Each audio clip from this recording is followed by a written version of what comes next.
السلام علیکم۔ ہم سب کی زندگی میں کبھی نہ کبھی ایسا وقت آتا ہے کہ ہم بہت پریشان ہوتے ہیں، ہمت ہارنے لگتے ہیں، مایوسی سی ہونے لگتی ہے۔ لیکن کیا آپ جانتے ہیں کہ ان مشکل حالات کے باوجود ایک ہی وہ ذات ہے جو ہمارا ایسے حالات میں بھی ساتھ نہیں چھوڑتی، اور وہ اللہ تعالیٰ کی ذات ہے۔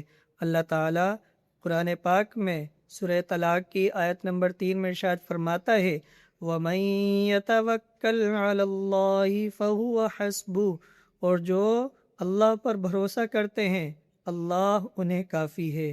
ایک نفسیاتی اور روحانی نکتہ بتاتا ہوں۔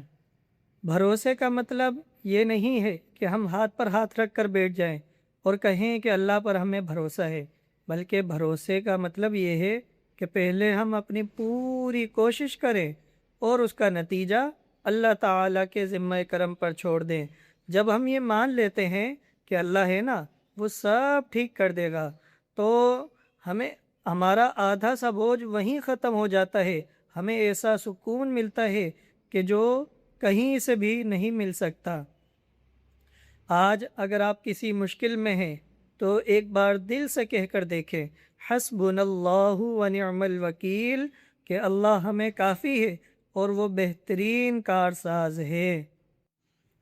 اگر آپ کا کوئی دوست پریشان ہے تو اس سے یہ ویڈیو ضرور شیئر کریں تاکہ وہ قرآنی موٹیویشن حاصل کر سکے۔ جزاک اللہ خیرہ۔